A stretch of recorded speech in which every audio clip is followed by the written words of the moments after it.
রাধে রাধে সবাইকে।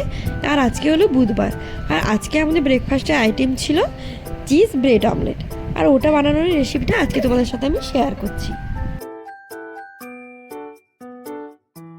এবার একটা ডিমের সাথে অল্প নুন আর একটু গোলমরিচ গুঁড়ো আর একটু অল্প দুধ দিতে হবে। এবার সব কিছু ভালো করে দেওয়া হয়ে গেলে খুব ভালো করে এটাকে কিন্তু মিক্সড করতে হবে, আর মিক্সড করার পর দেখতে লাগবে ঠিক এই রকম।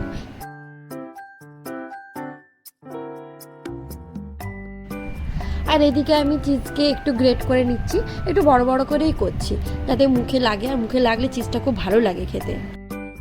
এবার এটা হয়ে গেলে পেঁয়াজকে রিং সাইজ করে গোল গোল করে কেটে লো ফ্লেমে ভেজে নেব অল্প গোলমরিচ আর একটু নুন দিয়ে। এবার ওটা ভাজা হয়ে গেলে এবার পাউরুটিগুলোকে নিয়ে যে ডিমটাকে আমি ফেটিয়ে রেখেছিলাম ওগুলোকে এপিট ওপিট খুব ভালো করে ডুবিয়ে আমি লো ফ্লেমে ভেজে নেব। খুব বেশি আমি ফ্লেম দেবো না, তাহলে এটা পুড়ে যেতে পারে। এবার অল্প ভাজা ভাজা হয়ে গেলে তার উপরে ওই যে ভেজে রাখা পেঁয়াজটা একটু দিয়ে আর তার উপরে একটু চিজ দিয়ে আমি এটা সার্ভ করব। এই যে আমাদের হয়ে গেছে পেঁয়াজ। খুব সহজে অল্প সময়ের মধ্যে খুব টেস্টি খাবারের মধ্যে যদি কিছু পড়ে ব্রেকফাস্টের আইটেমের মধ্যে তাহলে হলো এটা। এবার এটা তৈরি।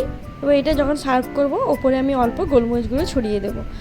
তো এই হলো আজকে চিজ ব্রেড অমলেটের রেসিপি। আমার তো ভীষণ ভালো লেগেছে, আপনারাও বাড়িতে ট্রাই করতে পারেন। কেমন লাগলো আমাকে অবশ্যই জানাবেন।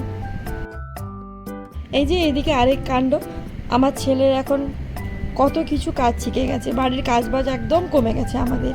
নতুন আবার এই যে ঘর মোছা শিখেছে, সামনে কোনো কাপড় পরে থাকলেই ওটাকে দিয়ে ঘর মুছবে।